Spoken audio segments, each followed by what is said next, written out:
Hey, what's going on, YouTube? Welcome back to another episode of Anime Crossing. With me, I have a bunch of beautiful people here today. Myself, I am Ishan. With me, I have... Hi, everybody. My name is Abeyant Hero. Feel free to call me Hero for short. You can find me on YouTube, Instagram, Twitch, and a bunch of others that I'm expanding to. I'm Baja Irish Rico Okarul. You can just call me Baja. I'm going to be the simple one. I'm just going to be called Ryan. How's it going? Whack. I'm the second simple one. My name is Nate, but you can call me Golden Obsidian or find me in socials as Golden Obsidian. My name is Vignesh. You can find me on socials as Vignesh. If I'm ever famous enough where that's relevant, oh Lord, what have we done with our lives?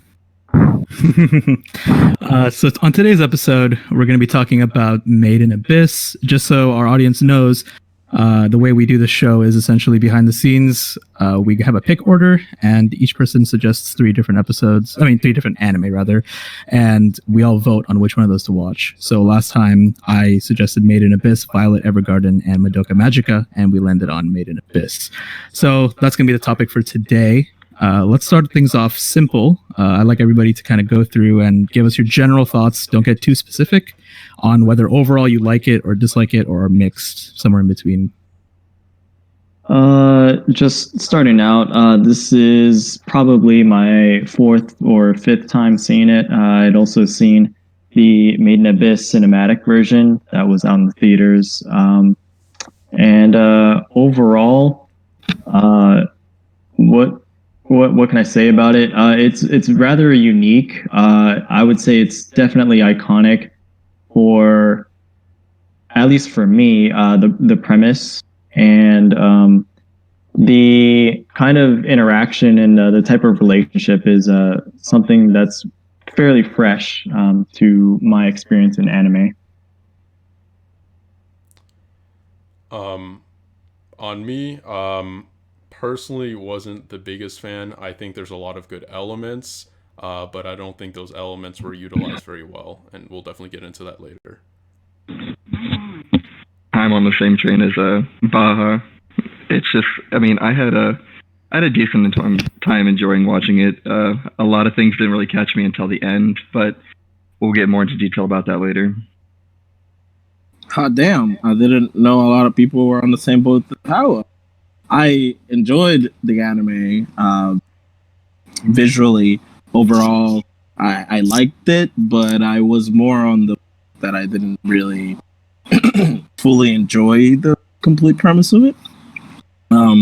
It's a beautiful anime, but overall, I'll land more in the middle. Kind of just, it has good aspects, but certain things I didn't quite enjoy the anime. So, me, visually a feast for the eyes, auditorily pretty good. Narrative had some issues. Overall, it was an enjoyable show, but I definitely had some problems with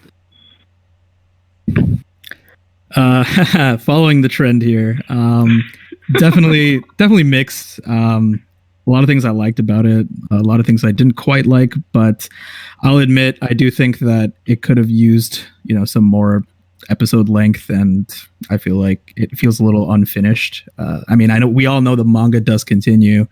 I don't think any of us here have actually read it, but I know there's more to it than that. But we're gonna judge this just based on this season alone. I know there's some movies or something like that, or OVAs or something, but I think maybe only Josh has seen those here. None of us have, just to get that out there.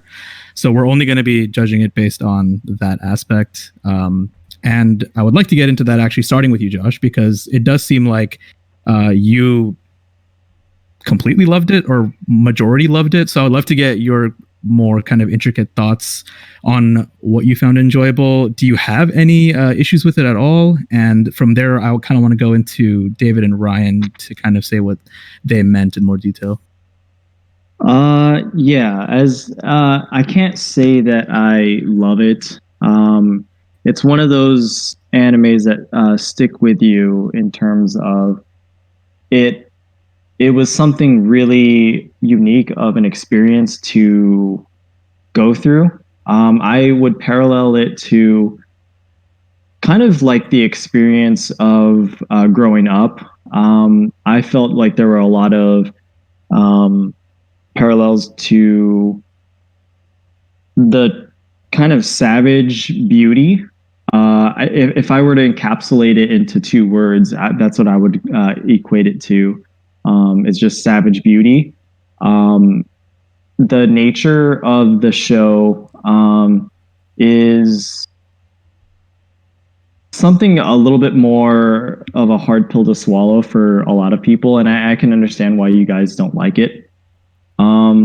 The reason why I kind of gravitated towards it is there was a little bit of that raw feel that, like I said, it parallels kind of life in itself. In the sense that it's going from adolescence to young adulthood, which is pretty much what the two characters, Reg and I'm forgetting her name right now. Rico. Reg and Rico are going through. With Reg, he is at first treated like an object, one of the relic treasures of the Abyss.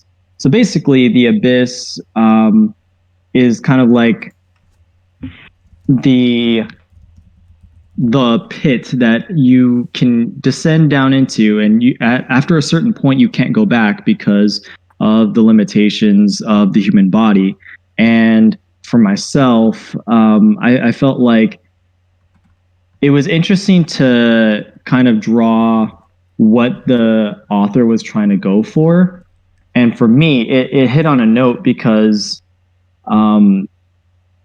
life sucks. And life will beat you up, and it's a matter of like what you want to do with your life. And so I kind of gravitated towards Reg's perspective, and I also related to Rico's kind of ambition for life and trying to get the most of what she could get out of the cards that she was dealt with. With her being pretty much a stillborn.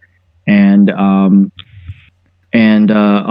lot of things going against her for not being able to survive. And for me, I don't know, it just struck a chord with me for just having to see a character that just like struggles and like overcomes and like nearly dies. Like it's something that really spoke to me. I can't say that I recommend it for a lot of people because there are a number of points that are not so easily accepted. And this is going even on terms of anime fans, because anime fans are notorious, broad or open-minded with a lot of concepts. But we're dealing with young characters here. Well, Reg is kind of like an anomaly. And yet, even with him being kind of a really, really unique kind of, I don't know, they didn't really go in depth of like what he actually is. And that's kind of like what draws me into it a little bit more and makes me want to see what comes next. But I don't feel like it's for everyone. But for me, it just struck a chord that is like, wow, there's a lot more to this, and it just spoke to me on a lot of terms that I felt and experienced through my life of just like really tragic realities of things. But yeah, it can also be beautiful when you come out on the other end and still surviving, So yeah, it's interesting that you say that Reg was treated like an object. I kind of disagree because I felt like even though he's a robot or android or he might be, for the most part, he was accepted by everybody almost immediately. And I mean, there's still some shades of the fact that he's not truly a human. Yeah. Like I think Rico just says at one point that you're a robot or whatever like that. Why would you feel for me or something?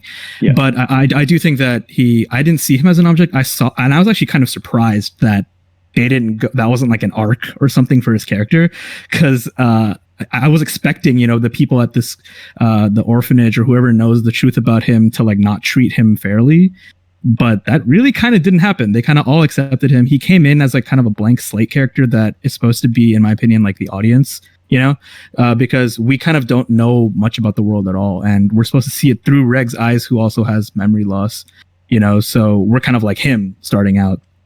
And I felt like at the beginning, his major flaw is that he doesn't really know what's going on, which kind of was fixed because he got so much knowledge by staying there for months. I think he was there, right? Before they actually went to the abyss, and he learned so much about it. And that kind of left his remaining flaw as being indecisive.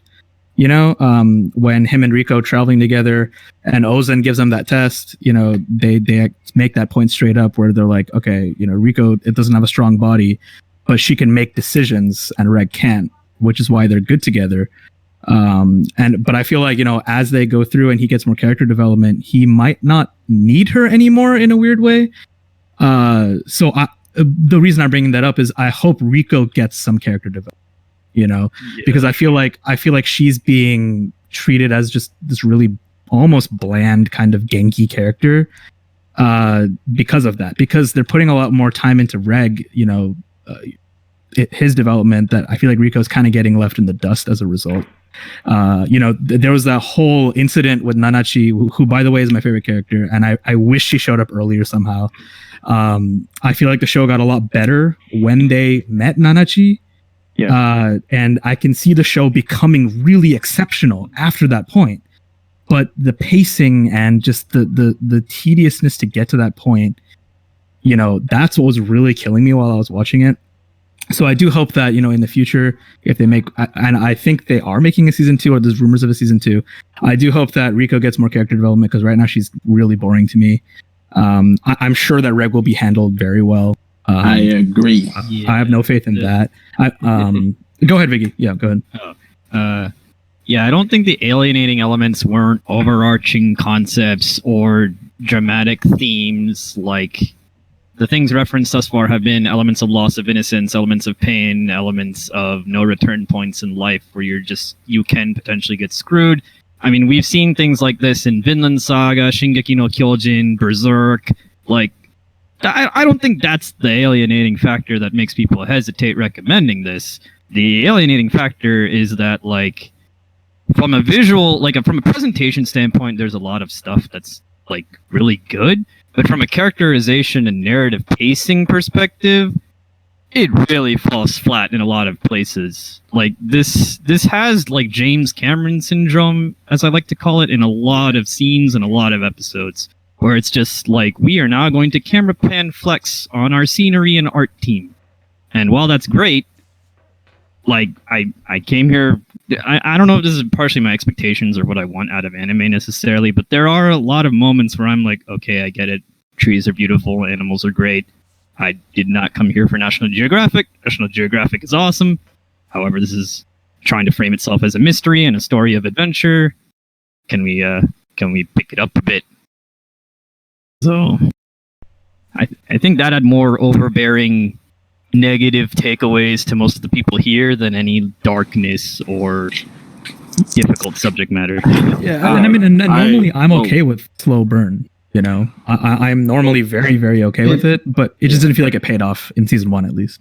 Yeah, that's one thing I can say about it is it had good points of something that struck a chord with me. However, I do feel the weak points are its lack of communicating what it's trying to say, and also the lack of it leaving enough of a kind of a cliffhanger for the second season. It just felt like it touched on a few things, and it's doing a really good job as far as world building, but not enough. If you don't identify with the characters, which I feel a lot of you guys don't, you're kind of left not caring and not having heart for it. And, you know, it's completely valid. Yeah. What were you going to say? Yeah, I was going to say, since you guys are on the topic, like, honestly, I agree when it comes to visuals. I agree when it comes to music. Those two things in an anime, 110% amazing. But and you can, and as a as a reader and a writer, you can take and interpret the show as it is. It could be a metaphor for adulthood and going to young adulthood. But whenever you're trying to deliver kind of like a message as to what this is, whatever medium it is, whether it's a book, an anime, a show, if you don't have strong characters that you can relate to from the get-go, that's the biggest issue, and that was my big issue. I'm saying this way because it's the main term that I kind of understand. Rico and Reg were Mary Sue's. Like I see. Rico in like a Mary Sue. For those of you who do not know or are not familiar with the literary term, that a Mary Sue is basically a perfect character. Low-key, literally almost nothing happens to that character. Now, Rico, yeah, sure, there are many times where she gets injured. There are many times where she needs rescue, but she has no debt whatsoever. And the fact that they were in danger and all of a sudden they were saved, that to me, like, they had 10 days of training, survival, quote unquote. That's not enough, because even the most, they very, very clear that even the most experienced, like cave divers, or I don't know I can't remember the correct term. Even the most experienced cave raiders don't come back. So you're telling me that two 12-year-olds that should be like the base beginning of what cave raiders are, survive all the way down to like nearly 6th layer, if I'm not mistaken, of the abyss? I'm sorry, but that's not believable.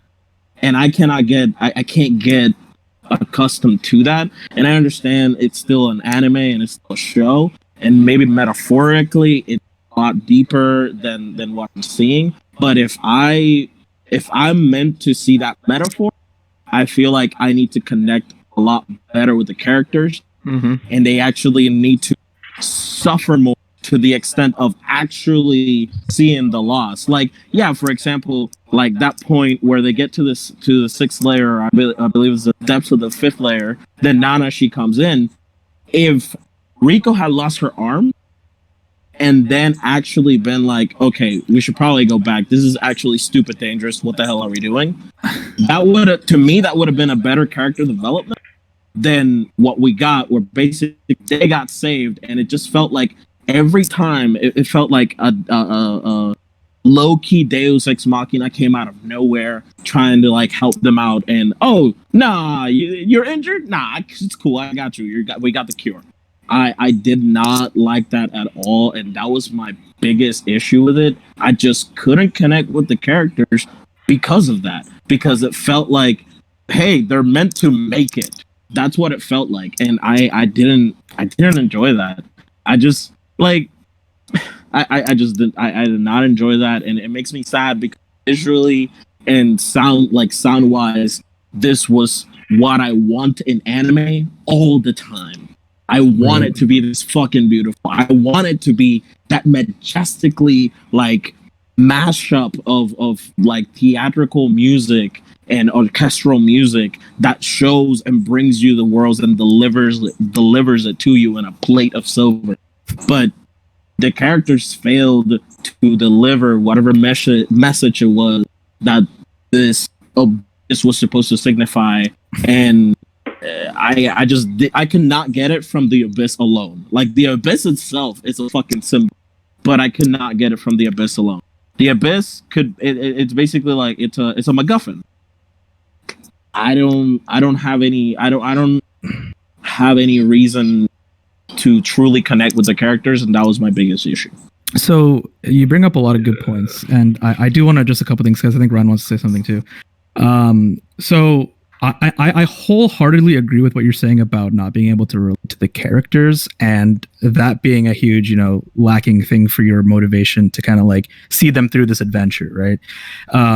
But I will say, I think you're being a little harsh on the fact that they're kids going into danger and rushing into danger, because that's the whole point of their society.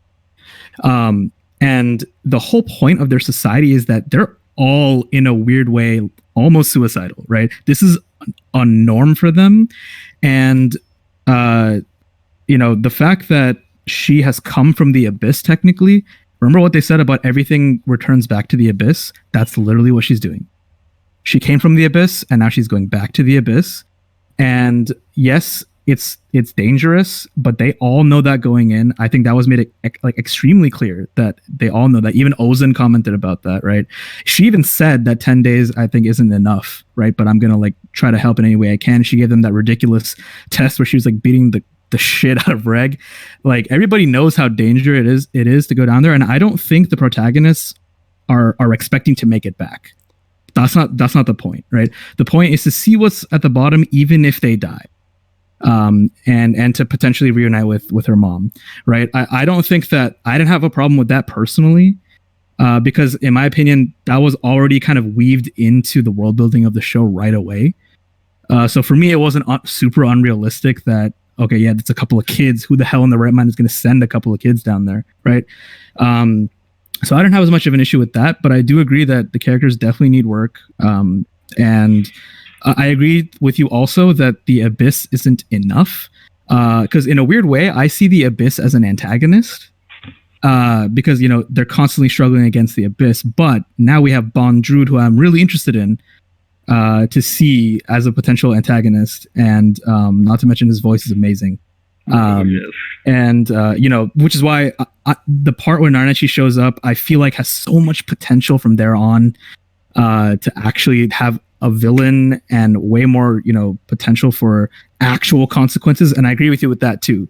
It feels like there's not a lot of consequences because yes, I thought her arm was gone as well because Reg literally started cutting into it,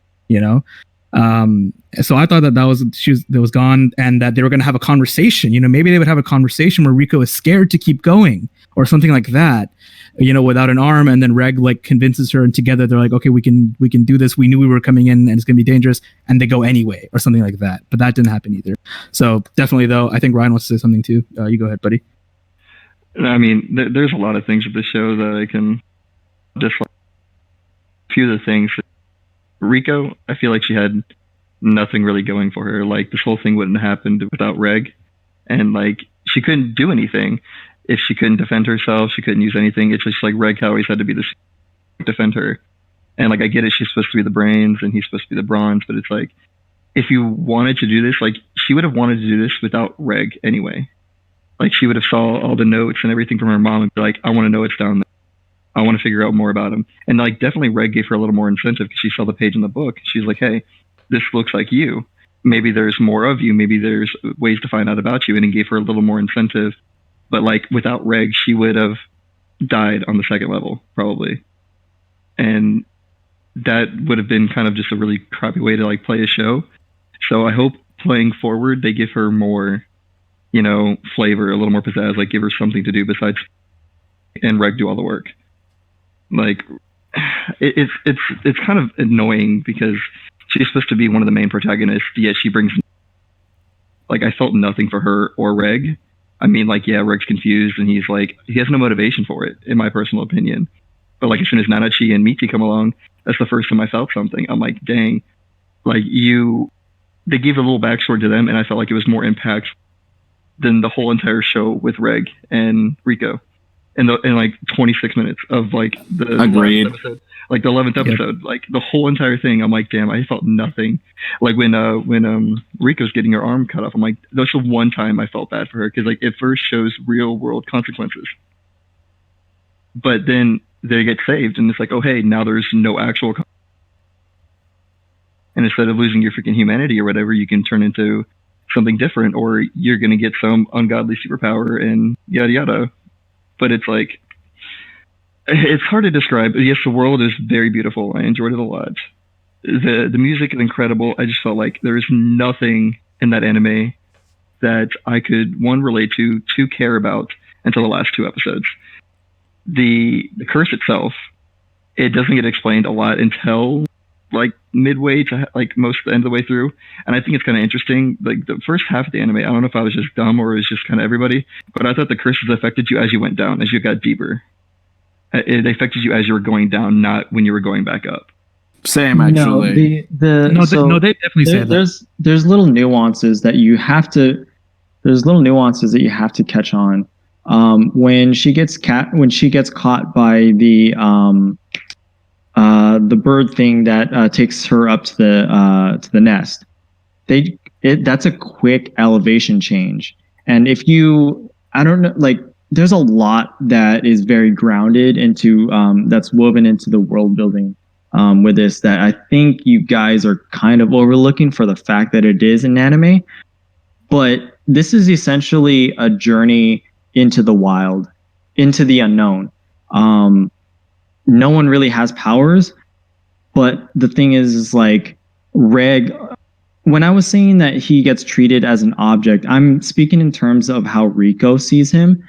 But a lot of people, they didn't know, they didn't do the whole like autopsy, the whole body examination that Rico did. So they just see him as a kid who like lost his arms and legs, right? And he's got what do you call it? The prosthetics, right?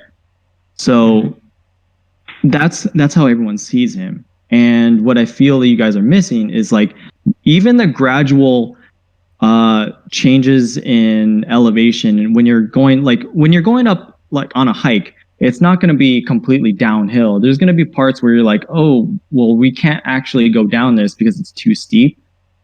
So when they take a tumble or when they have to go up a slight elevation because they can't bore through the hillside or the mountainside of the abyss, that's what causes the curse to afflict Rico. So those little things are the reason why you guys are kind of feeling like the inconsistencies is because there's very subtle changes like that happening that causes her to get sick. And it's not really when you're going down. When you're going down, it's fine, except for the beasts. So it's really the story is the journey, not the destination. And what I feel is the powerful point in the story is life is so hard as it is, but they'd rather face the day on their own terms, even if it'll kill them, versus not knowing and living like a life that could lead to a death because of one thing or another. And that's what I feel is really the goal. It's not a strong goal. And I feel like for you guys, there aren't really things that draw you in to be like, oh, okay, I don't care for this character. I don't care for Rico. I don't care for Reg. Because a lot of them, they don't know where their life is going. They're young. Reg has amnesia. Rico is young. And she grew up sick. So she's like, this is her make-a-wish, This is her curtain call. Like she'd rather go out trying rather than go out, with a whimper, in a sense. If that kind of like paints a different picture for you guys.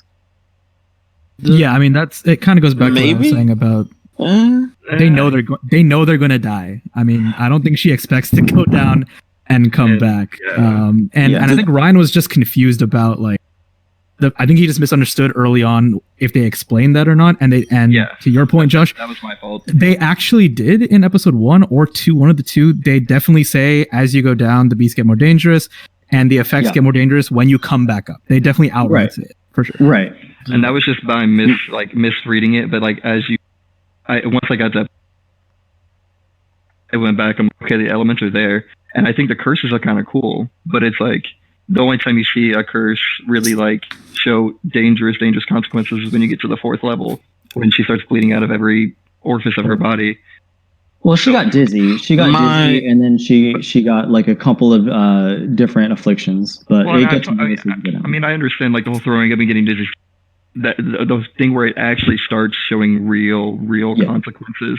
Right. When she starts bleeding, And that's like, for one time I like felt for her. I was like, dang, she's going through a whole bunch of crap right now. She's about to Yeah. lose her arm, things getting cut off. Like, I'm like, okay, I'm hoping to see, all right, this is like a make it or break it for Reg. This is what I thought. I'm like, okay, he's either going to make the decision and do as she says, or he's going to be consistent with himself and mess it up and not make a decision, which is essentially kind of in the middle of what happened, because he was following her, but then he had to stop. Couldn't make the decision to fully do it. Then Nanachi had to save him. So it's like, Okay.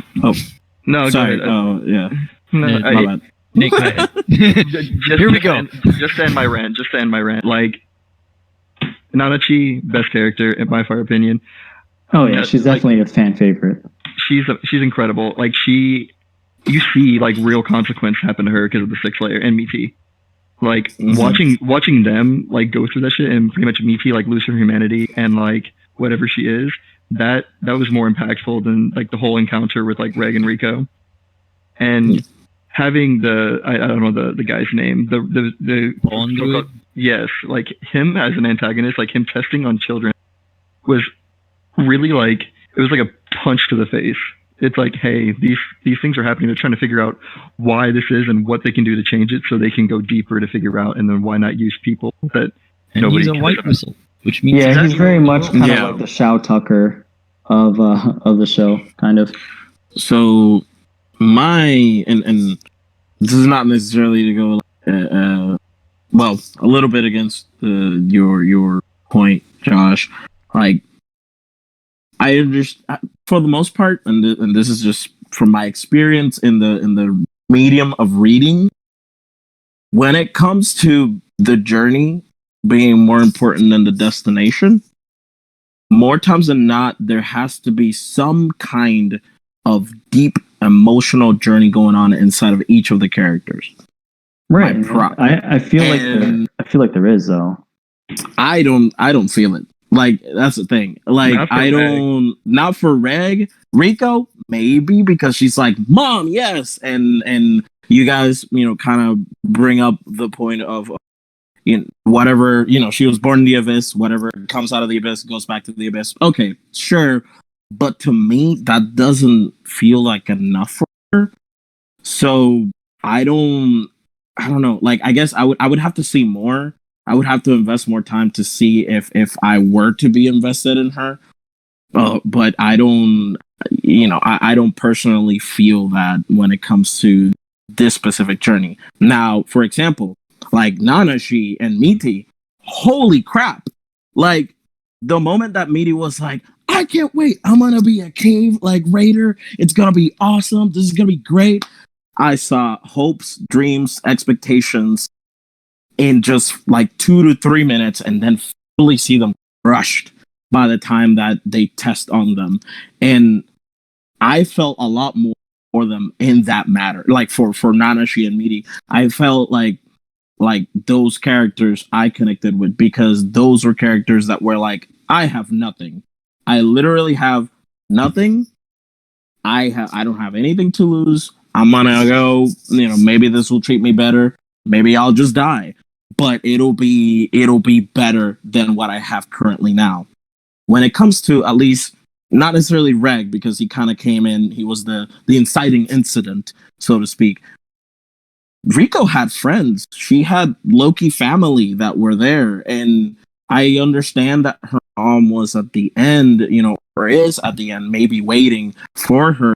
But in my head, like, at least in my understanding, what I felt initially was that she was gonna go this journey of like, I'm gonna be a white whistle, I'm gonna become like the hero that people want in this journey.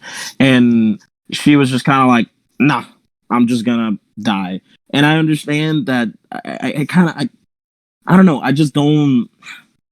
I know that it's within the culture, but a character that's just resigned to dying just because, when She's not. they though. kind of She's going down to meet her mom, who is a legend, because she made it and survived to the sixth layer, though.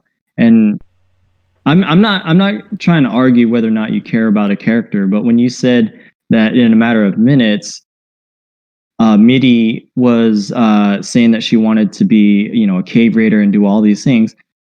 Riko is doing the same thing. Like that's Yep. kind of contradicting what you're saying, what your argument is, and it's coming from a different perspective. Yeah, because Miti and Nanachi are in a different scenario because they're supposed to be kind of like being taken care of by Bondrewd, but they're misled, and that's the thing. That's a tragedy in that. But Riko is not reserved to just dying. Like she's going out because okay. Here's the thing that I felt was powerful. Now tell me, do you like Hunter x Hunter? I haven't Yeah, I seen it, so I cannot. Okay, bring that so opinion up. Hunter x Hunter, Gon is looking for his dad. He doesn't have a really strong relationship with him. He didn't grow up with him, but he has that ambition to go and meet his father. I felt like Riko had that same kind of relationship where they just want to have someone that they can look forward to because everyone praises them, praises their parents. Are like, oh wow, you're so lucky. Like, how does it feel to be the kid of what's his name, Jinx, or I forgot what Gon's dad is. But it's the same thing with Riko because Riko's mom is a legend, and she's just as human as anyone else, but she wants to like pursue that because she feels so strongly about that. And whether or not that you don't feel that way, it's kind of a weak argument, is what I'm saying. Because you just said that parallel with Miti and Nanachi versus Reg and Riko. For Reg, personally, I feel like they're complementary as far as a duo for a journey because Reg is very innocent, but he has a body that can have that durability and that capability. But he's so innocent and he cares so much. But he has to know and learn that, hey, I need to step up to the plate. I can't sit on my laurels and drag my feet on making a decision. Kind of like the concept of why Smallville and why Clark Kent's story is the appeal, not appeal to Superman's story versus, not. That and not a lot of people like Superman because he's like, oh, he's too OP. But I don't know. I feel it's kind of dismissive in that sense, and not really firm grounds as far as like an argument is. Yeah, their goals aren't very strong, and it's not very relatable.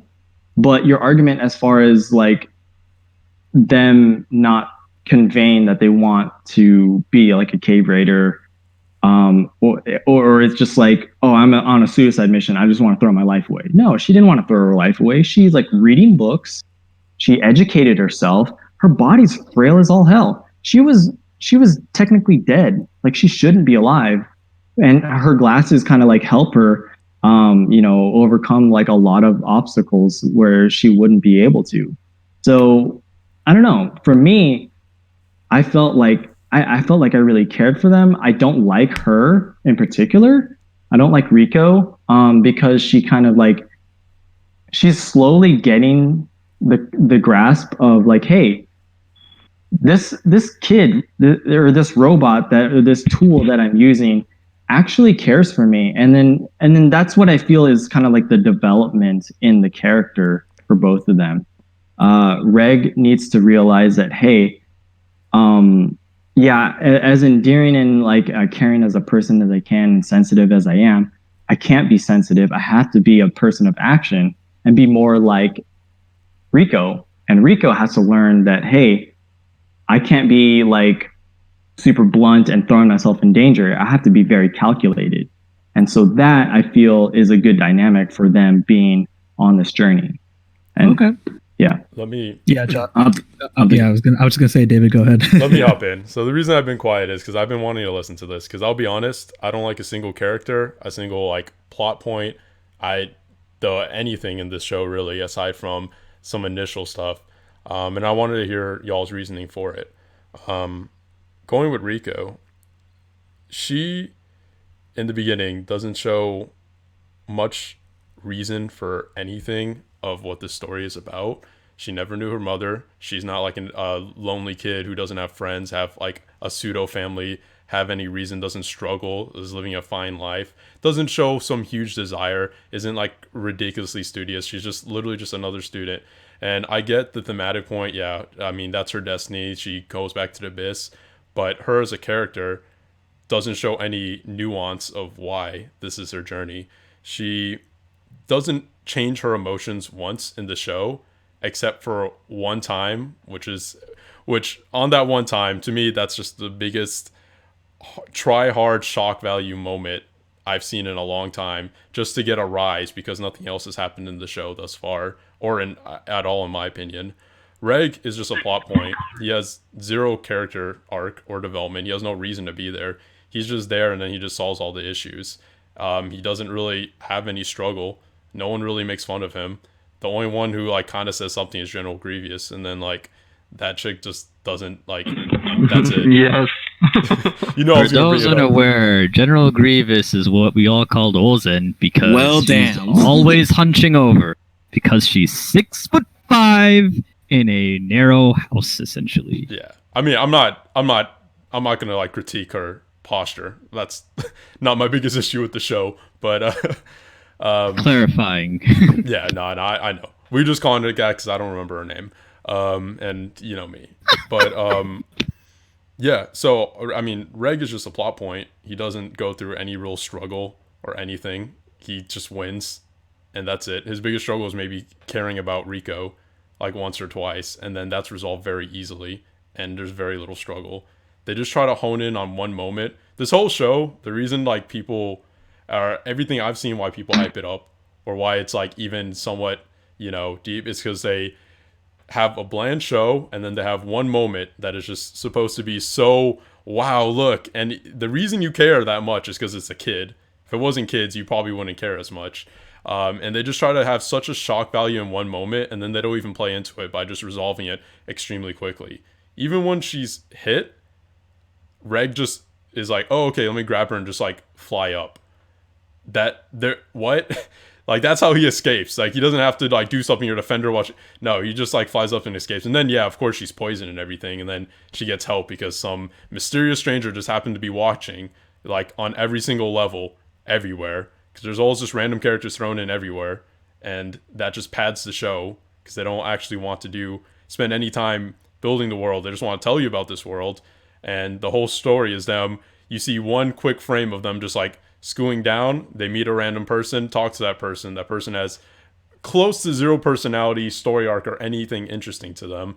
They have no struggle or tension, and then they just go down more and more layers. And then none of the characters change emotions, personality, or really have anything interesting to say. Okay. All right. So I'm gonna tackle your stuff one at a time here. Yeah. So first of all, I again, my main feelings for the show is that I'm mixed. So there's some things that I completely agree with what you're saying, and some things that I think I can allow. So first is Rico's desire to go to the, right? So you have to keep in mind, and I don't know if like it hit you guys as much as it did to me, but when I saw the orphanage as a concept, okay, if you think about it, it's literally just child labor, and the culture in Orth as a whole is that the abyss is all that matters. It doesn't matter how old you are. It doesn't matter that you're a kid. It doesn't matter if you're weak. We will exploit you for child labor, right? But we'll keep you children only on the first layer because like you're not good enough to go down yet. That's literally the culture in Orth, right? And and I think it's very clear her passion for wanting to know what's in the lower layers. I don't think her desire should be in question. Yes, as a character, she's not very interesting. 100%, I would never disagree with you on that. Yep. But I don't think her desire can be questioned because the show time and time again, like, because her character is flawed in such a way that she's always just like hype as hell and energetic, that should at least show you how excited she is at exploring the abyss. Like the abyss in that society is life. That's their whole life. And her having a mother who is a legendary figure who she's never met, that's waiting at the bottom, especially after learning the news that she gave up her whistle, right? That's all the motivation she needs to finally take the plunge and go down. And am I saying that that's like the best reason in the whole world? No, but I think within the context of the show, it's understandable. Going on to Reg, Reg, I can't really argue very much with what you said about Reg. He's very Mary Sue, like Nate said. You know, his whole thing for me, from a writing perspective, he was introduced as a character with amnesia to basically mirror the audience. But then literally 2 episodes in, he already learns everything there is to know about the Abyss from staying at the orphanage for 3 months. So like his knowledge gap already kind of gets like half full. So even that aspect of him becomes not as interesting. So definitely he's there to protect her, and that's like basically it. But I can see him changing more, you know, in future seasons, and I have faith that like he probably will, especially because his past is kind of mysterious. Like we know that, you know, his mom, or Rico's mom knows him somehow, and was sent like basically to the upper layers, you know, maybe to meet Rico in the first place, which is why he even saved her at the beginning, you know, and doesn't remember. Because like what a coincidence that he was right there at the beginning with her, right? Like he was probably sent or something like that. But yeah, Reg, I can't really say much. Reg's escaping up, you were saying like, why the hell did he escape up? They literally tell you why. It's because he can't defeat that lion thing. And as long as if they don't go up a level, the lion's just going to catch them because she's wounded. So his only out was to go upward and face the consequences of her bleeding out versus trying to run away from the lion, you know, because in that moment he decided that it's not worth doing that. Wasn't that the piercer. Wasn't that bleeding out partially due to the poison? No. It They're no, cursed. Bleeding out It's is a a curse. curse effect. The bleeding out is from the curse. The orifice bleeding, that's the curse effect. So in that decision, he made a decision like, okay, I can't run away from this thing. It's just going to keep finding us because Riku's wounded now. I have to go upward and let Rico face the consequences of the curse to avoid this lion thing. So that was 100% explained. I don't think that that's like really like a problem. And she wasn't there to save him. That's where they would have ended, though. Like she probably would have died. Correct. And so going back to Nanachi, I do agree that her showing up seems convenient. You know, I can't really deny that. But they, to the show's credit, they did tease it at the very least. Like she didn't just show up out of nowhere suddenly. Earlier in the episode, Reg mentioned someone is watching them. Yeah. So to the show's credit, it does try to not make it seem like she just came out of nowhere.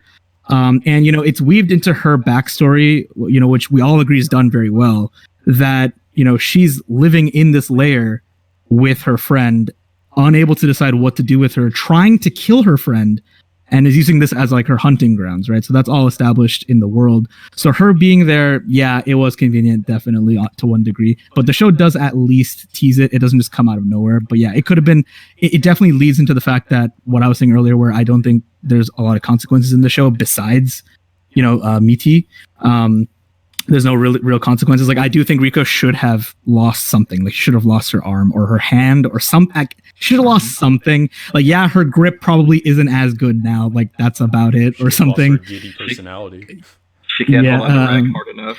So I do think that you're being a little harsh on some of these points, but generally speaking, I do agree with where you're coming from. Like again, I don't think the show's amazing. I think it was a little overhyped. I'm surprised that it got such high ratings.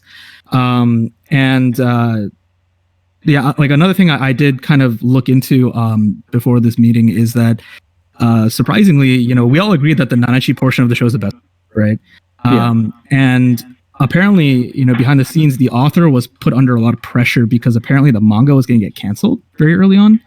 And I'm not saying this is an excuse. I'm just saying, apparently, she was forced to kind of get to the Nanachi portion because that's when the manga sales actually took off, apparently.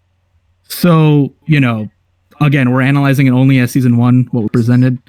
And yeah, I think the show suffered because it just stumbled to get to the point where we actually care about it now. And even then, we don't really care about all of the characters. We only care about really one of them. So I care about Reg. I would say for I can say though. Oh, my bad. Go ahead, dude. We all want to speak. This is great. It's cutting in and out, so I'm having trouble I you guys sometimes, but I think it's just me. yeah no I mean, all right, so with the I'm not gonna rebuttal a lot of it because like I agree with a lot of what you're saying. I think it would just get into like dumb details at that point if we just like go back and forth with that. So I appreciate that rebuttal. Yeah. With the Nanachi thing, so yeah, I mean, I know you said it's everyone's favorite, and like I would agree that it's the best part of the show because something actually happens and there's actual characters with somewhat of a personality.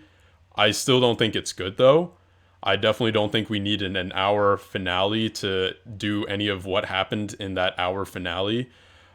Everything that it builds up to is basically just the death of Migi because, or what's it called again? Meaty. Meaty. Name is Mitty. Everything just leads up to the death of Meaty, supposed to be like some big epic moment. And the thing with that is, like, there's emotion to be had there, sure, but it isn't a lasting effect on me because we don't really care or have much attachment to the character. If they did something with one of the two main characters that had a lasting effect, yeah, that would have, done something. But Meaty is the same thing as like killing a dog in a show. You feel bad. It's a kid, and they got like they were in a horrible situation, and it goes back to the shock factor when they took a kid and morphed them into a monster. Like, yeah, I get it. Like, it's just fucked up, but it isn't like a lasting impact to me because it's the same. Like I said, it's like killing a dog. Like, you're gonna feel bad because it's something innocent. It doesn't deserve this fate, and it's kind of sad. But I didn't really give a shit about the character. I didn't know anything about the character aside from there being like, oh, by the way, let me show you this like gruesome 30-second flashback where, oh, you have a happy giggity kid, like all happy and cheery. Oh yeah, now we're gonna do something like literally horrific to them just so you feel bad, and then now we're gonna kill them. Like, I get it from like a writing standpoint and like what thematically that could have been doing if they had given us several episodes with these characters or shown like some descent or done it with a character we actually knew, then maybe it would have had a lasting impact. But for what it was just a, wow, here's like one kind of like us touching on some kind of deep theme for like a little bit with some character that has no relevance to the story and won't impact anything going forth, just to kind of keep you entertained and to leave the story on some kind of strong, impactful moment, because we've had none other in the show, like no other ones in the show. So, I was gonna say. Oh yeah, go ahead. Well, I was gonna say that based off of mainly off of Hero's point of view, I think I'm up for a redo. I should probably rewatch it because maybe with your perspective now that I know it, maybe I'll have a deeper appreciation for the show or a more or a deeper connection with the characters. But my initial impressions, I feel like it still stands. I didn't really connect with them, and that was my biggest issue. But other than that, you guys already know, visually fucking fantastic. Music wise, it was amazing. But I don't know. I always feel like I need to connect and feel some sort of emotion towards the characters. Otherwise, I cannot. I don't know. I can't connect. So I don't know. I think I might watch it. I have Prime for a little while longer, so I might rewatch it. Can you rewatch it with? I mean, I've seen it. Sorry, I've seen it 5 times right now, and each time I found more things that I didn't really put things together yet, because you're just like, okay, well, I'm getting immersed into this, and it's very engaging in like the small moments, but in the overarching thing, I don't know. I felt like it's not an easy story to tell because there's so much information and things that are going on. But I don't know. I liked it, but I don't feel like it has, as it stands with the first season, I don't feel it has enough strength in a narrative scope to be warranted for Crunchyroll's Anime of the Year. I don't feel like that was warrant. Oh I don't shit! think- It actually won that. Yeah. Yeah, 2017. Oh, God, why? And I didn't know that. Mm-mm. It's I felt like it was the story was a little bit weak on that sense, but I wanted to know why. I wanted to rewatch it, and I gave it a chance a few more times, and I started liking it more and more. But like for me, I had relations and ties to the scenarios that the characters went through, and if you don't identify with it, it's not for everyone. You can't please everyone, and I feel that it was good enough effort that it at least deserves my few watches, and I enjoy it for what it is, but I don't watch it for feeling good. It makes me feel like trash. It makes me feel like there's so little hope in like where this can go, because they're just facing more and more obstacles that are just like really hard. It's the same reason why I don't like that Sandra Bullock movie, Gravity. The same reason why, because it's a constant progression of like so many things going wrong. Like when she goes out in space, it's just like, wow, there's a couple of things like she barely got by, by the skin of her teeth, in a lot of scenarios. And I feel like that's what Made in Abyss suffers from, is so many things going right for the story progression where it doesn't feel as realistic. And for the whole meeting of Nanachi, or any character, because they had Ozen that they met first, and the girl who's got the moon or the blue whistle on that same layer where she has a light or sunlight sensitivity, where she can't leave either. I feel like the introduction of those characters along the way as they progress is completely valid. I don't feel like it's kind of just Deus Ex Machina, because whenever you're going on a road trip, you meet these people along the way, whether or not that you intend to or not. But like you meet people and they come and they go. Sometimes you want to bring them along with you because you guys click, and I feel like that was motivated in that sense with Nanachi. But anyways, for myself, I can't argue anything more than that, where it's really the journey. And I feel like for me, it's practical, because when you go on a road trip, when you go on any kind of like long-term journey, and you don't have a means for like really going back, you meet these people and you want to take them along because they don't have anything else to do. And you guys all want to, continue the relationship, and wherever you guys might part ways, so be it. But I'm ready to touch on a different note, because there are a couple of different points about the story itself that I would like to touch on. If you guys want to move on, Let me just say, I think let me say something real quick, and then I think Ryan and Viggy wanted to say something real quick. Just like to the first part you say, like it's totally justified if you like the show. Like I'm not saying that like my perspective or anything's right, like which goes without saying and everything. One thing I would disagree with though is like you keep on saying how like connecting with the characters, and like I don't think I ever have to connect with a character to enjoy them or find them fascinating in any regard. I just think if what they're putting on screen is interesting, or if there's something going on, or if there's some interesting perspective to the show, that's what ties me to them. Because most characters like I like, maybe some of the ones that hit you like in a different way and on an emotional standpoint, like relating to them definitely helps. I get that, and I mean that's fair. But just to enjoy a character doesn't mean I have to relate to them or even like them, like their personality. I can just find them interesting or fascinating, which is definitely not something I saw with this. There's another point I want. Next person, go ahead. I think there's another point, but I'll remember it in a second. I think it was Ryan. Hey, yeah. Or Ish. Yeah, actually, because I think Ryan wants to ask a question, but before that, I want to just talk about what you were saying, David, about Nanachi and Niti. Yeah. So definitely, I think we disagree on that part.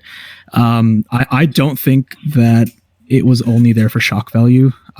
Definitely, that's part of it for sure. And the fact that they're using children definitely adds to the emotion that you feel. But I don't think comparing it to a dog dying is fair at all, because it's not a dog that died. It's a human being.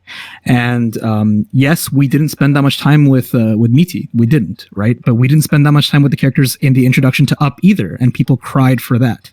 Right? You don't necessarily need to spend a lot of time with characters to feel something for an event, right? So I don't think that was particularly fair to say like, oh, if it was characters that we spent more time with, maybe I would have like felt something for that. I think the reason why that scene was there, and was in the finale, obviously is in a weird spot because it kind of feels like a mid-season finale rather than like actual season finale. Very true. Because there's so much more of the show that we don't know. And I think the reason why they had that part with Miti is for a couple reasons. So first, it sets up a villain, right? We don't know a whole lot about him. It sets up a villain for the future and shows kind of like an inverse to the orphanage. Basically it's an orphanage where kids are tricked to staying there instead of they need to stay there by necessity. So it adds to that, and it shows Reg that a valuable lesson in the fact that he needs to make I think this is the part that cements to him that he needs to make hard decisions and not be wishy-washy about it. Because he wasn't able to do it with Rico, but he's the one that literally pulled the trigger on Miti. And even though we can't see it yet, I think it's going to affect him after this. And I think he's going to be more prepared to make sacrifices in the future. I think that's why they set it up, because Nanachi, it also lends to her character in the sense that she realizes that she's still too weak to even to do it herself, right? She's not able. She tries to find so many methods to kill Miti, isn't able to do it. And Loki in her mind doesn't want to do it either. She has that moment right before he kills her that he says wait, and then runs up to her and like hugs her and says I'm so sorry and everything like that.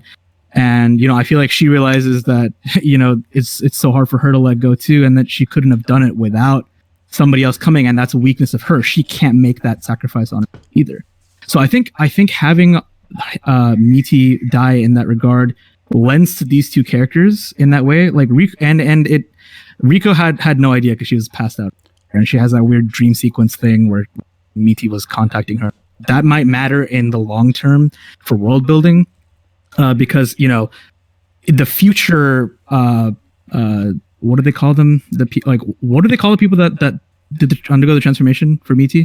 Hollows, I think. Hollows? Yeah. It might be future world building set up for hollows that they meet in the future, right? Like they have some kind of like psionic link with people. Who knows?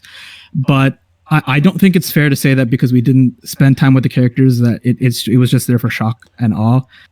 Naturally, we don't know if Reg learned about the sacrifice from that or not. I'm just making an educated guess that was the turning point for him. Second season could start and he still doesn't fucking do it.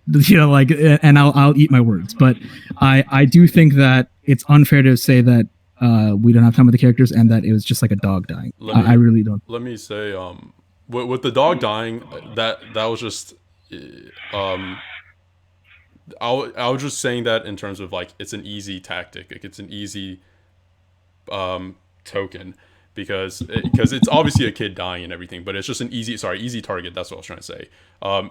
Anything happening to kids or animals or anything of that sort in a show is obviously going to hit harder, just because it's an easy target. But regardless, what you said about Reg, I really like how that could be a big turning point for him. And yeah, I mean, like I agree with that, and I think that that's a new perspective. I didn't really think of it that way. And I hope you're right. I hope that leads to like further growth later on as a character. With the Up comparison or something like that, just to like touch on Up, for example, you don't really care too much for the wife. You care about the grandpa that you go through the story with because you saw the like what he went through. And you can kind of feel that for Nanachi or whatever, the little dog chick, right? Nanachi. Yeah. These names are hard for me to say, but you can kind of feel that for her.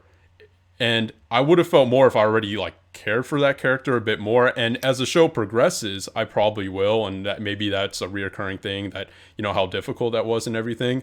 But to our main characters that we spent 90% of the show with, there's no emotional impact. There's no like hard thing other than like, yeah, it's a hard decision to make, but why is it? It's just because it's like a sad scenario in general. Wait, one second.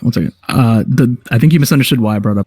I brought up not to talk about the whole movie, just to talk about only the intro. People literally cry and feel for that intro without even knowing any of the characters yet. Is my point. For just that intro, that's it. Forget the rest of the movie, right? It's to make the point that you don't need a lot of time to tell a good emotional story with characters. It's why animated shorts are so good, right? Mm-hmm.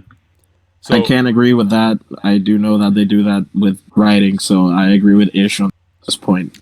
I mean, not unfortunately. You know what I Yeah, no. Like I totally agree that you don't need a long time with a character. Like when I was saying that, that's not what I was trying to say. Like you definitely don't. There's not like an arbitrary like, hey, we needed 5 episodes for me to connect with this character to care that they died. Like I agree that you can do a short story, but the little bit that we got wasn't enough for us to really care. Aside from the fact that you see a kid, you feel bad. They show you a quick like 2-minute flashback, and that's it. Like the beginning of Up hits hard because you can connect to it. It seems grounded, and you know, like as soon as the scene ends, you have this character, and you know that this character is still going on without her, and like what he just went through. And it's like that would work more if that story was the 2 main characters was Meaty and, you know, Dog Chick. Well, we just haven't seen. So Nanachi is like the grandpa in this scenario. We just haven't seen her story yet, fulfilled yet. But that's what I'm saying. Like it doesn't, like you're ending your season on it, and that's supposed to be the big hit, and it doesn't work for me because it's just a brand new characters that died off. Like you can see a random character die on the side and feel bad for them, be like, wow, that's kind of fucked up, but it's not going to have a lasting impact. It sounds like the argument is that this doesn't make the season stand out as a whole. It just feels like more building up for the later season, and as a result, doesn't necessarily, quote, redeem, unquote, this season very much. That's what it sounds like the argument is. That's not my opinion. Yeah. Okay, cool. Yeah. That's a good discussion, though. I liked it. Is it my turn yet? Yes, go ahead. Yes, Ryan. Sorry about that. We know you have a question. Ryan. Let it out. No, it was really, really good. Like I enjoyed hearing. But my question is for Josh, just like in short, not too elaborate, because we don't want spoilers about the movie. Like after seeing the movie, does it give you since I don't know what it is about, does it give you more of a light into what Reg is and give you something better about Reg? And then after seeing the movie and rewatching the show, are you seeing traits of Reg because you watched the movie that we didn't see originally, and that's giving you a better perception of what the show is?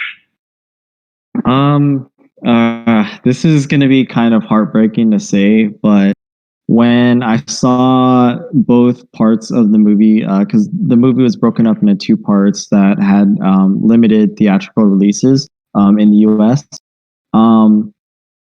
the sad part of it is it was just the retelling of a cinematic retelling of what happened in the first half of the season and the second half of the season. And that's what kind of sucks. When people go in and they're fans of the anime and they go in to see the movie, it's just half the season. And that's it's a rushed half of the season, and you miss a lot of, for myself, points that you get to see like the characters develop and really flesh out what's really going on in the series. But I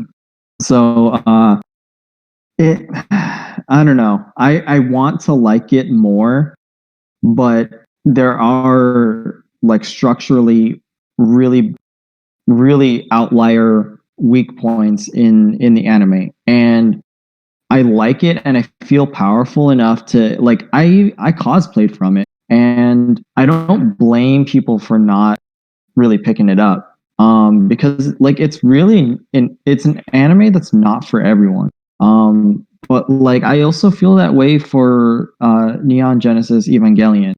I hate Shinji. I don't really care for a lot of the characters, the only thing that really like kind of like brings me out of it is the intrigue of the purpose and like the overall like kind of scope of the universe that they build. And I don't know. I feel like just in that sense is the value is a takeaway that I get from different anime like that. But like for me, Made in Abyss, it's I don't know. It makes me feel like I'm kind of like looking in a mirror of like the things that I've been through, and then it also kind of gives me hope. And but it reminds me that the world is fucked up, man. There's a lot of like really horrible things that are out there, and even worse to look forward to. But it's the choices that you make, and you have to move forward. That's what I feel is the powerful message in Made in Abyss. It's not saying like, oh hey, have that shonen, like we're gonna have our goal, we're gonna go. We don't have like a clear grasp of like what they want. And anyways, to encompass like what you're asking, it just sucks that it's left to for people to just consume it in that sense. I feel like they were shorthanded as far as like the resources they have and the season that they were budgeted. Because I feel like there's a much richer story that is ahead, but it just isn't there enough for even me. Like I drag my feet on picking up the manga because well, I just feel a little bit tired. You know, when you watch a movie and you just feel like, wow, I'm kind of like emotionally drained. I don't know if I'm ready to like follow through with like what happens next. I don't know if you guys have ever felt like that, but that's kind of how I felt. I have, but not with this. Okay. Yeah, I have too. Watching ReZero and freaking Steins Gate back to back is not the healthiest thing to do, let me tell you. Yeah. But yeah, Probably not. it was not the healthiest fucking thing to do, and I know that now that I'm a grown ass man. But I understand your point, Hero, where you're kind of just dragging on picking up the manga because you're like, I don't want to suffer anymore, and I got some slice of life anime for it. Pretty sure you've seen it already compared to me, but you know, I do think that that's when you can hit the pause button real heavily, because reflecting on life and just to touch upon a little bit on that point of you know, the life is hard. Life is not always hard. You know, yes, it has a lot of hard fucking moments.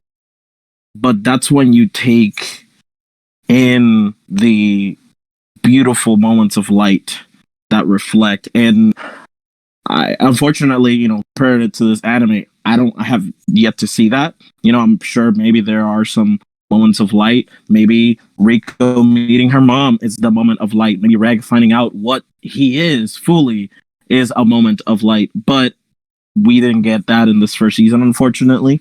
And it was like most of the consensus, I feel like most of the group feels, it was a lot of setup for the story ahead, like you mentioned. And it's kind of unfortunate because animation takes forever. And, you know, the story ahead, we could be left without it for quite some time. And I feel like, you know, that to kind of bring it really back, taking a break from Dragon Defeat is just, it's sometimes it's a good time to just like shut down and not necessarily follow through with life is hard, because life is not always hard. You get the moments of good, you get the moments of light and, you know, kindness out there, you know. So, and a lot of us are pretty sure that can see that. So metaphorically speaking, if the show to you is like that, I feel like, you know, the show needs maybe some light at some extent, but Right. again, I don't really know what's gonna happen. I think This- that light is there. Yeah, no, actually. I You feel think like so? I Yeah. feel like the light is definitely there. Another so? point that I feel that I didn't really touch on is, for me, the really strong point why I wanted to cosplay Reg, and why I did cosplay Reg, is no matter how capable he may look on the surface, he has these weak points where he needs people. His kind of like growth comes from the necessity of needing others, because he needs that engagement, and that's his weak point, but also his strength. And when he develops that relationship with Rico, he deeply cares for her, and she's kind of his light, and it's also Nanachi too. Like the people that he interacts with, even Ozen. Damn, like Ozen beat the hell out of him, but he still like respects her. And damn, it just touches on so much shit that I went through. That, anyways, there are light points, and even when Ozen like had to like be really rough with him, she did it because that's what she knows. That's what she knows how to like get through, because she was taught to survive, not really like enjoy life, but to survive. But she is trying her best to communicate that, with the lack of humanity that she has, because she's so just like in a survival mode. And that's the world that they live in, and that's a lot of what they know. But I feel what's really powerful in this is that they can all learn little bits and pieces of like enjoying the small things, enjoying the little bits of light that come from, wonder, the sense of wonder, the sense of like tomorrow. Like we went through a lot of stuff. Like for Rico, yeah, we went through a lot of stuff. I almost lost my arm, but like I still have hope. And that hope, that glimmer of hope, that speaks to a lot of the people that they come across. And I feel like that's a powerful thing to have. And that's what, for me, strikes a chord, and why I feel like, even though it's a really tragic and sad story that they're going through, that's the light at the in the whole grand scheme of things. And that positivity can make the difference for anyone. Yeah. No, I agree, Josh. Like wholeheartedly with what you just said. To kind of help inflate your point as well.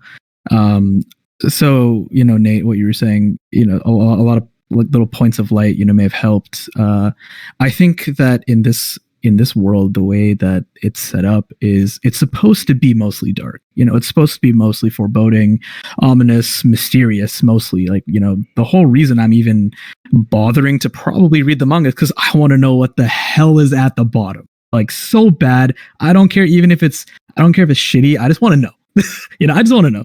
And I'm a sucker for a good mystery, right?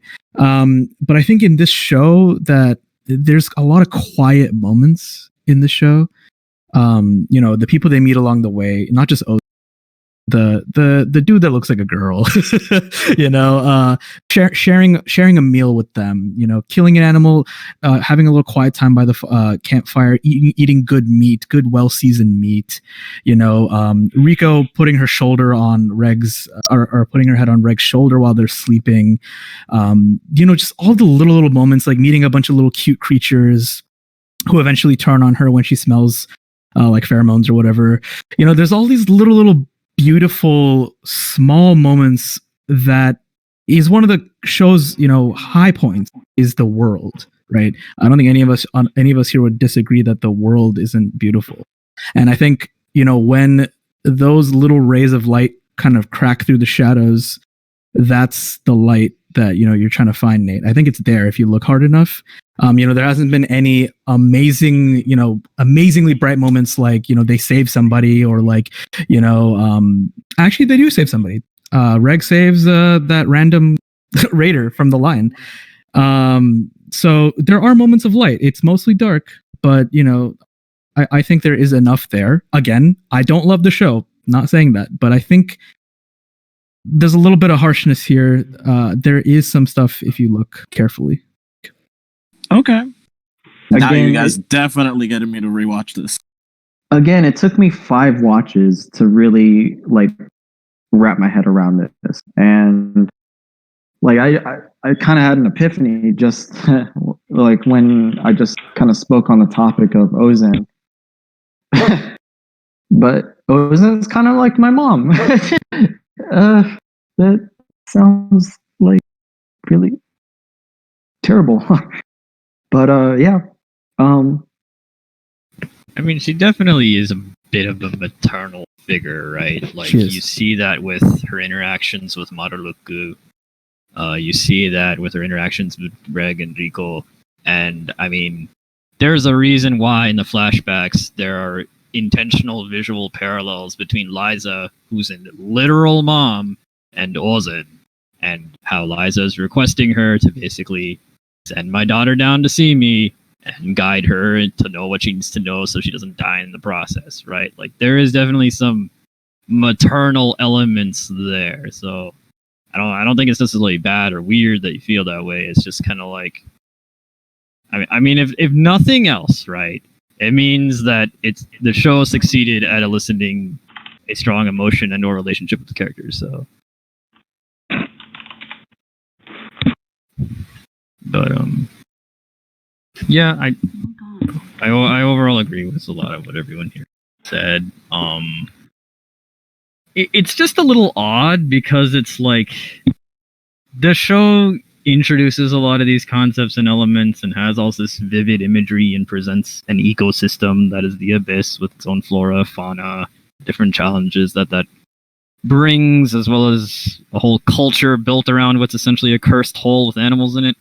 But like, I don't know, like my entire time watching this, in the back of my head, I caught on a lot of little like Heart of Darkness parallels, but it would never commit to any of the elements, which was it was odd. It kind of Holy fuck. right, because like in a way, White Whistles are all Kurtz because Oh, they're damn seen as it. heroes on a surface. Literally, White Whistle, Ivory Hunter, like I'm gonna rewatch the show now. Damn it. Why would you? Oh man, I love Heart of Darkness, but I get it. Yeah.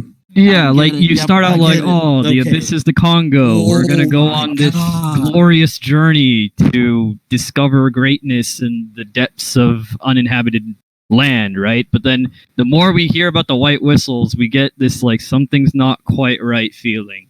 Like Yep. when you see a Black Whistle, right? Every Yo. Black Whistle we've seen is like this heroic best boy, good guy, leader type figure. And they're all like, yeah, the White Whistles are better. But every White Whistle you meet is like something feels off. Like your first introduction to Ozen is this ominous tall woman, with a very foreboding atmosphere. When we see Bond Druid, the dude's literally committing human rights atrocities to children. Like, and these are heroes of their world. So there's so many Heart of Darkness parallels, but the show is never fully committed on like paying off on any of them. Like it just I think teases the them. story's not over yet. I know, and I understand. But I'm interested now. It's part of the frustration Very, very that interested. we generally all are Yep. feeling, I think, because it's like the show has so much potential. There's so many places this could go, but it's only scratching the surface. So as a season, I think this wasn't exactly top quality, but once the show is fully done, holistically, my opinion may change. Yeah, I'm in the same boat. I feel that. Yeah, I think so too. I think I'm gonna do that rewatch with because Heart of Darkness is one of those where now I see the parallels because I didn't even think about that. And Heart of Darkness is a novel that is literally about the darkness of the human psyche, with like basically Africa as his way to explore it, and the jungle and the Congo, and so yeah, no, I I want to rewatch this with these new perspectives now because that's heavy. And yeah, that's hella heavy. Okay, I'm sorry. No, Sorry, I go cut ahead. you off at the end. Please finish up. no. I was done. I'm just kind of nerding as a reader. Sorry, nerding out with that comparison because I have it's just- opened Nate's nerd floodgates. Well, yes, because finding it whenever you find, I do like a lot when a show or something else mirrors a literary comparison. AKA, easiest example, Hamlet is Lion King. Lion King is Hamlet to some extent. I enjoy that a lot because it shows how far away the literature and the meaning words have taken a different shape and form, and how much they influence, basically the mediums. But now that I see this, I might rewatch it, and it might actually change certain perspectives that I have of the show itself. Except for the music and the visuals, that shit is mwah. But yeah, no, That opening though. Right? yeah, that opening is good, really, really good too. I really enjoyed that too. But if you're gonna rewatch it, like, don't let it, like, since you, like, the only thing that I'm concerned about is, I think me, Viggy, David, and Ish have talked about this before, just with, like, anything in video games in general, or even with, like, movies, like, since you've gotten perspectives and you've already seen it before and you know, like, what's gonna happen, don't let your views, like, kind of change because you know what's going to happen. Like, if you can't, like, understand it from a perspective already, then if you're looking for something, you're gonna find it. I guess that's Right. Okay, I just mainly is just to comprehend the perspectives a little better. That doesn't change my dislike. I mean, I haven't watched it, but like that still doesn't change my current and my initial like dislike of these characters. Maybe I'll catch something that I didn't see and things like that. But I still agree that these characters I don't necessarily connect with. More in the sense, I feel like I want to see more metaphor that the abyss is, because like I want to dissect that incredibly, like a lot. But I'm running out of time. no, I feel that. Yeah, but I would like to dissect that in a rewatch, basically. All right. Yeah. Okay, go ahead. Yeah, David. real quick. Yeah, just because everyone said something real quick. I just want to say that, like, I really like that parallel, Viggy. I think that's really interesting. I think I would disagree just a little bit with everyone, not in like a rebuttal way, but just saying, like, I think it sounds like there's a little bit too much extrapolation of depth from something that's not there by comparing it to better works of art that maybe have similar parallels, and you're just trying to, like, the comparison is somewhat there, but then you try to take stuff that other thing did really well and point it on something that wasn't really presented well at all. But of course, like, that can get better over time. And just one other thing I noted was with the setup and everything like that, and like the time period and everything, I still think that within this 12 episode confine, they went 6 or so layers deep, and there is a lot of wasted potential already in that. Even though, like, we're saying that, like, yeah, it's setting up and stuff like that, and we didn't have, like, they spent a lot of time setting up, I still think they did so much in that amount of time, or they still had a lot on paper of what they did, but very little of it was impactful or good, in my opinion. So I think they could still have taken that 12 episodes and given us more, but I still agree that, like, maybe, with a season 2, I could just be blown away. So that's all I want to say. All right. Are you guys comfortable with moving on to different topics? Yeah, David, how are we looking on time? We're an hour and a half in. I would say, how many like high level points? Because, like, I think if we have like another 1 or 2 like high level points where we can go deep in, I think that'd be a good. Yeah. Yeah. I pretty much just have a few points to touch on. A couple of the things that I want to address is kind of like asking your guys' opinions on what do you kind of surmise as to what the kind of potential origins of the relics or the treasures of the abyss actually come from? Do you kind of foreshadow that there were like outside alien kind of like visitors that kind of interacted with them, or is it kind of the sense of like a lost civilization, kind of like the Atlantis? I don't know. There are so many things that are unanswered questions that I just would like to hear you guys' thoughts on it, because I don't know. There are a lot of things that to me just touched on very subtly, like the skeleton that was in the prayer position that scared the characters when they were trying to hide as they were descending.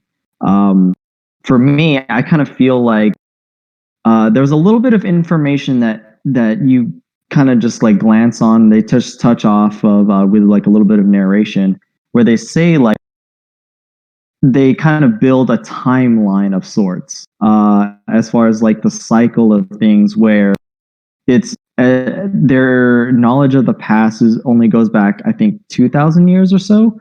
And it kind of makes me think, my prediction is like maybe there was an outside force that may have a second coming that caused the anomaly of the abyss to happen, and then kind of like wiped out the people's knowledge of the relics.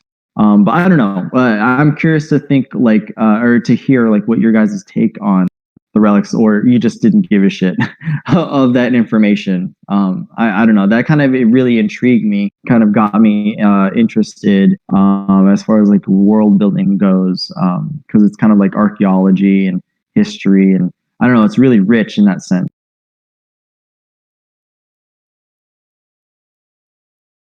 Well, honestly, in my opinion, I think this is more of an Atlantis, Babylon, Lost kind of Gardens type of situation. I feel like this is definitely a civilization that may have come before. Maybe similar to from the little that I played, the Breath of the Wild. Maybe similar to Breath of the Wild, where a lot of the technology was left behind, and from there, this was left behind. The Curse of the Abyss, honestly, like, because what I was thinking regarding the Abyss in general, it would suck a lot if they went all the way down, and then like it was just kind of like a mission to figure out that, hey, we actually shouldn't be here. This is like, we're feeding the abyss, we gonna die kind of situation. No, actually, it wouldn't suck. That's the incorrect word. It would be hella intriguing, but I think that it would be a bit kind of like, damn, we came all this way and we could die going back like already, just with this information. Because it's very easy to die as you climb up from what you get. And I feel like Reg's species, since they were notified like in the drawings, it's very possible that they could be just like they were supposed to be the heralds of this whole thing, and the civilization somehow failed. I don't know. I feel, just to answer your question, I feel like this is definitely kind of like an Atlantis, Babylon, Lost Garden kind of situation, where this is a very, very old civilization, and the abyss itself could be a not necessarily a mechanical thing, but it could be just it could be a relic itself, basically. Like, thinking about the huge bell and the way that relic sort of functioned, the little bit that we got to see, like, think about it. The abyss is basically like almost diamond shaped to some extent from the little visions of maps that we could see. That alone could be a gigantic relic that just has many, many environments that carried through, the old civilization that came before. And they never expanded in this earth or this place, and hence it stayed there forever. It could be very sci-fi, it could be very fantasy, but right now it's kind of riding a very like middle line where it could be either or, and we don't know. But Yeah, no, I agree with what you're saying. I think that's probably a pretty common thing to think. I think I think that's in line with what the author is leading us to. Is what I mean. I have a really weird take on it, and I don't know. Maybe I'm reading too much into it, so bear with me. But so I think that the abyss isn't fully mapped yet. We know that there's 7 layers. But with all the religious, connotations to everything, the prayer skeletons, the like, all these different kind of religious symbols that they keep finding, and the fact that the abyss itself is deified in a lot of ways. I think they kind of mentioned that there's even like a religion based on the abyss, if I'm remembering correctly. Yeah, they did. Yeah. So I look at the abyss actually as the 9 layers of hell, and there's 2 more layers that we don't know about. Yeah, And Oh, hot dang. I was waiting for one of you guys to point to that, and I'm so glad you said that. yeah, Dante's Inferno. correct, Dante's Inferno, and I think that so the 9th circle in Dante's Inferno is treachery. So I think there's a traitor to this like planet or whatever at the bottom. There's something evil down there. That's trying to get out. And because the abyss has some level of magic attached to it, or like curse magic, right? So it's definitely supernatural to some degree. And I think right now there's definitely a big lack of information to really make any huge leaps. But I do think that that's kind of where it's leading. Mhm. That's awesome. I just want to say that's an awesome theory.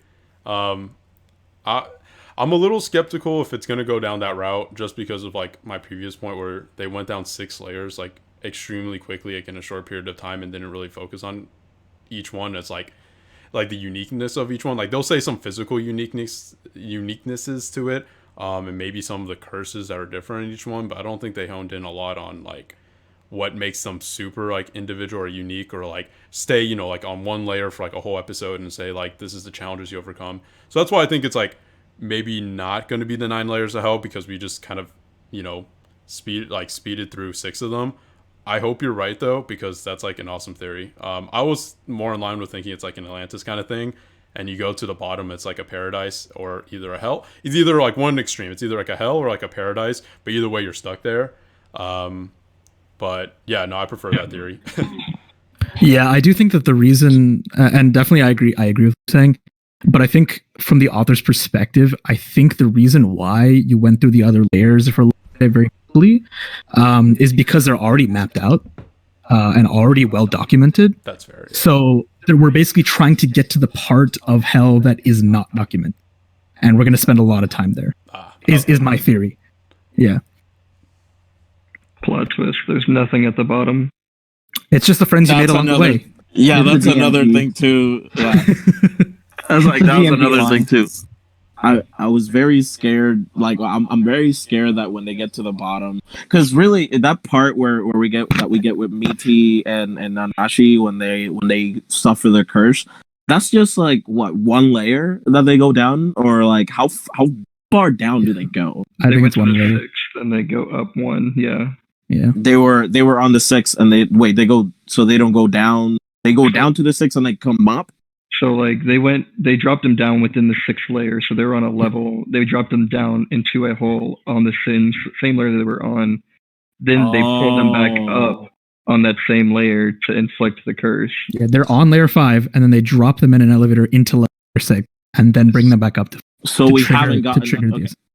Because I thought, honestly, okay, so I thought that level 6 with what we saw at the bottom, I thought that's what that it was just a bunch of like basically deformed like hollows that try to get higher. But then again, that was also kind of like their disposal kind of area. But I was very Yeah. afraid when I saw that it was nothing but darkness.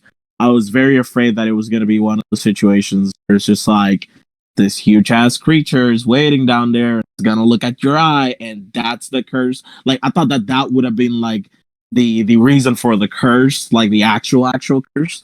And then the farther away you get from it, the worse it gets, kind of thing. So like, I don't know, it would be in line with what Ish said, I think, like, or I can't remember if it was Ish or if it was Hero. If it's a deity that's down there and you unleash it, oh man, that's gonna be some dark metaphor stuff.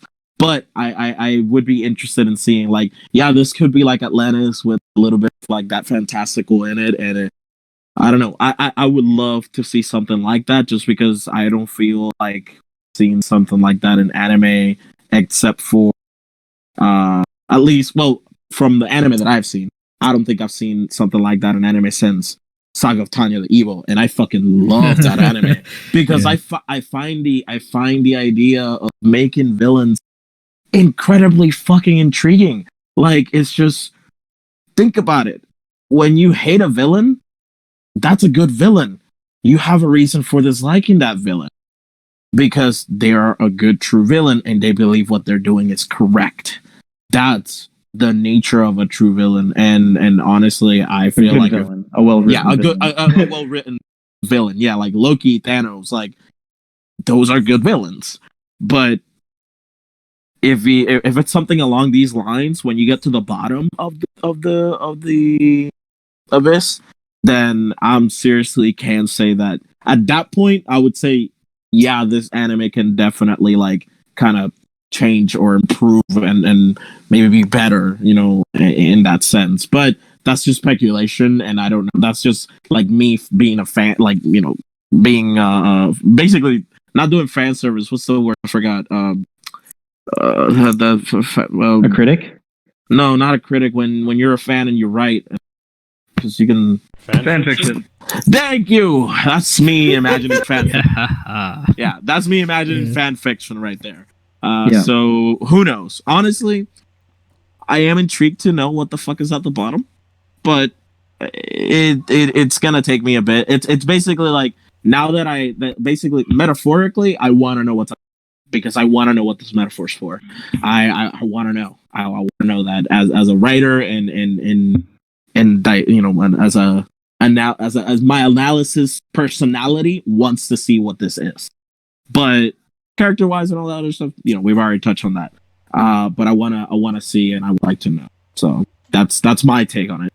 Would y'all be mad if we never saw it? Yeah, probably. I'd be super pissed. I'd be really upset if we didn't. I was so angry.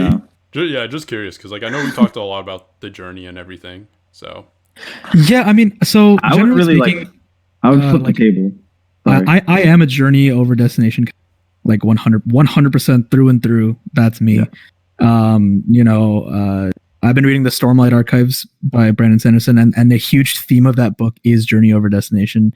And I'm the kind of guy that, season 8 of Game of Thrones was fucking terrible, but that does not mean the rest of the show was bad, right? A lot of people make it seem like that, and I really hate it. Everyone's like, dude, Game of Thrones is trash, but no. Some of the seasons are trash, but you're forgetting the amazing writing of the first 4 or 5 seasons. So I'm 100% a journey over destination kind of guy. However, when it comes to a medium or story where the mystery is like the crux of the entire thing, the ending does kind of matter a lot. So I will still be disappointed in mystery stuff, specifically that the ending was not. I would say if they pull a Pulp Fiction, I would be like a little sad. And Pulp Fiction is amazing. Yeah, you have the MacGuffin, but you never know what's inside of the MacGuffin. So like, I think everything else just makes it better, and you don't necessarily need to know what's inside of the MacGuffin. I mean, so that's why I'm like, hey, if you're gonna pull a Pulp Fiction, do it right. If not, tell me what the fuck is inside.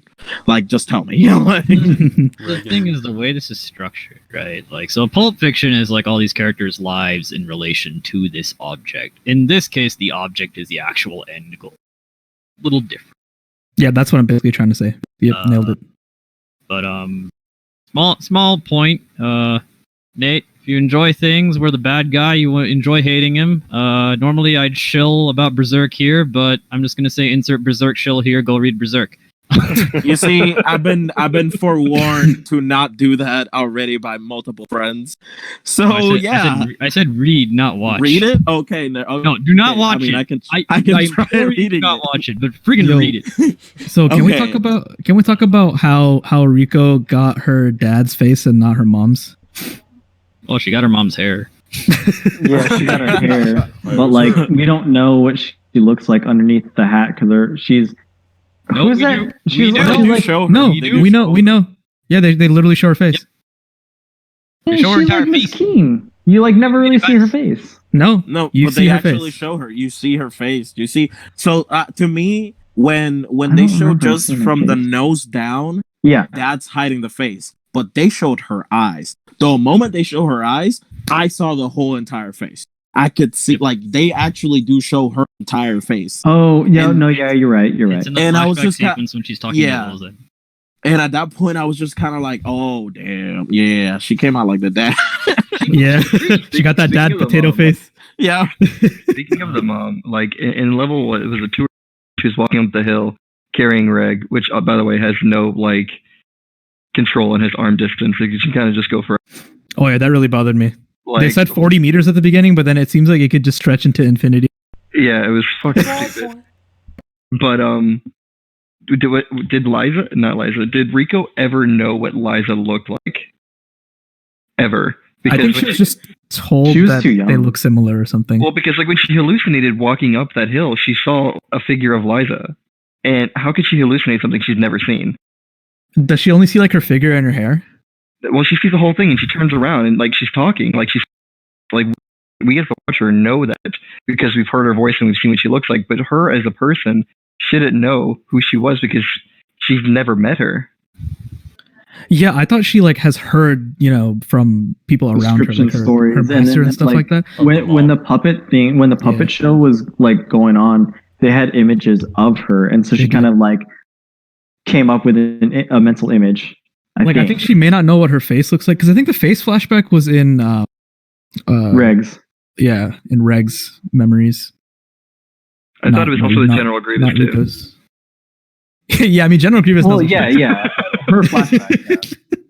Well, like what I'm saying is like Hello there. just like I mean I didn't realize that they showed like different things, but like if you were to describe somebody, like if you as a person, like if I've never met you before as a person, and if I were to be described your features and what you look like, they could be completely different than what I actually see.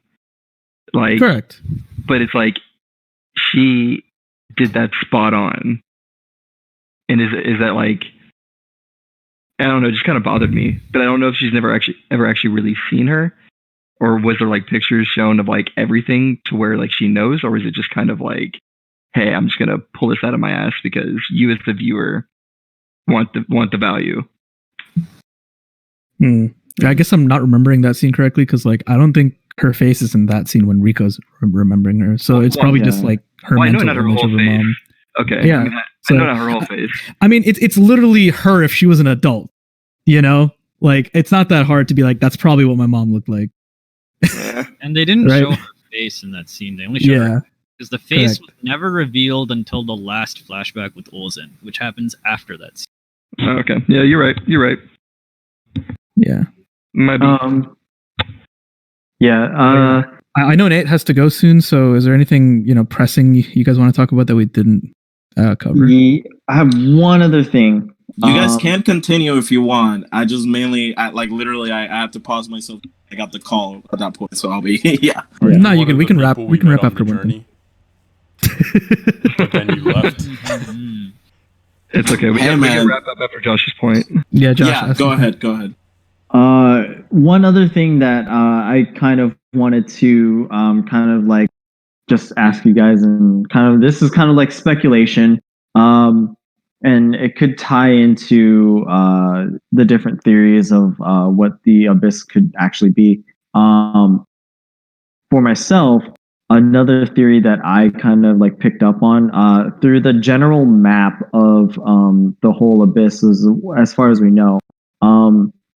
It to me, it kind of resembles the body of like potentially a living creature, as if you're does. you're going to descend into like a giant Venus flytrap, and the digestive fluids and everything that's in it is about to like basically consume you, and that's why like the toxins and the gas like hit you, therefore you can't leave. For me, I'm kind of like speculating that the abyss itself could be a living thing.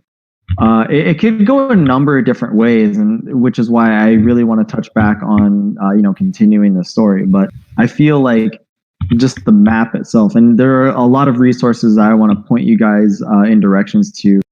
There's Mother's Basement's analysis of Made in Abyss, the YouTube video, their YouTube channel on it. I feel is a good kind of like springboard for if you guys are interested to continue.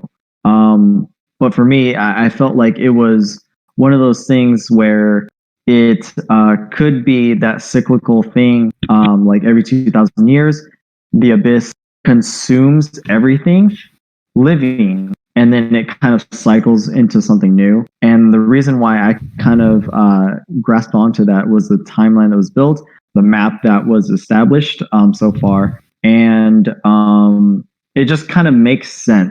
But also when the little kid with the bell that was dangling the book in Orth, he had the sickness, right? And he was like close to dying. But then when they took him to the outskirts, it kind of like resolved everything. Yep. So that kind of like opens me up to thinking that there could be like an entity or something that is part of the curse, and it's something malicious that lures people in and then gets them weaker to where they can't leave. But as soon as they leave the perimeter, or that kind of like its own like miasma, then they're like fine. And I don't know, it just kind of like intrigues me to like think like why is it that these people decide that they're gonna kind of build this town and this civilization around a place that's so dangerous when they could live like just on the outskirts of what looked like an island, I think, an island formation, or like, I don't know. It's so. They say it's an island. It's what? It is an island. Like in the opening explanation, it's an island that's like 3,000 miles or something off the coast of some country. Okay. Yeah. So yeah, I feel like in that sense, it's like, why wouldn't you live on the outskirts? Kind of like how Hawaii is. You're not going to live on the volcano, but you can live on the outskirts. Like it just, things didn't add up, and like I kind of want to get some answers, but I just wanted to, yeah. Yeah, I think so. There's a couple of things. I think literally the entire island is this. Like, you can't really live on the outskirts unless you like live on boats. Like, I think there's like some mountains surrounding the abyss, but like it's still all in the same location. So if there's some kind of theoretical sickness that's affecting people, and again, it's not even affecting everybody. They mentioned it's a relatively new kind of phenomenon that's happening on people's birthdays. Yeah. So it doesn't look like it's been happening the whole time. It seems like a relatively new thing to when we as an audience start watching the show. Maybe I'm wrong about that, but it seemed like it was relatively recent because it's like a rumor, people are like, oh, I don't know if that's true or not. We are the sickness. Yeah, exactly. And as for just living on the abyss in general, human greed, man. People are drawn to the mystery, and who knows, there could be a supernatural pull as well. To like going into the abyss, who knows? But the treasure hunters, they like shiny things. The abyss got a lot of shiny things. We're gonna find them, and so there's a lot going on there. I think it's multi-layered. Definitely, if you look at the map, it kind of low-key looks like the last layer is like a dragon's mouth or like some kind of creature's mouth. Yeah, definitely. There are eyeballs. Yeah, there's like eyeballs and everything. Yeah, so like, who knows, man? You could be onto something for sure. Yeah, it was Dio all along. Exactly. They also make a point to like call the place called the Village of the Unreturned, which I don't know. They imply there actually is a village down there. Sword. nature of which, as of now, unknown. But I'm very curious what society lives, if any. Yeah. Anyways, those are kind of like the points that I never really got to talk to about anyone because I'm not really friends with the friends that or I'm not really in communication with the friends that I kind of like talk to about this anime. So, anyways, I have you guys, and so yeah, now you guys are my outlet about this anime. And Hell yeah, whether or not you guys like it or not, I'm glad that we got to discuss it. And yeah, but yeah, those are the notes that I kind of wanted to touch on. Okay, yeah, for sure. I'm really glad that this anime sparked some debate in this group compared to last time, because I think last time for Beastars, literally everybody liked it. It was a great anime. Yeah, so I'm glad. It was a train wreck, but yeah, it's important to have discussions like this. I think for this podcast going forward, because I think it's just more interesting when people disagree. You know, if we're all just gushing about like something the entire time, it's not as interesting in my opinion as like, you know, debate like this. So definitely really glad to have everybody here, and to let you guys know, for next time, the anime that we picked is A Place Further Than the Universe. So look forward to We're all that. gonna gush about this one. Yeah, we'll see. I'm this ready to be is that one one. that I kind of have. Ready to be that spark one notes guy on. that didn't cry and is called a heartless evil person. No, don't say that. Usually happens. But yeah, glad to have everybody here again. Sorry. Now you can. Look, I'm trying to close this thing out gracefully. All right, you guys can Okay, stop. okay, Adish. Hey, what's our jingle though? David, go ahead.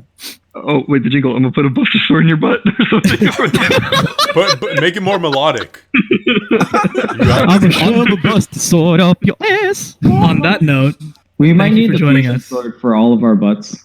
okay, all right, guys, come on. This got weird. Thanks for tuning in, everybody. Bye. Bye. Bye-bye. Make sure to subscribe and watch the previous video on our podcast. Damn On it, hero. Beastars. He's not wrong though. He isn't. Hey everybody, my name is Abandoned Hero, and you can find me on YouTube.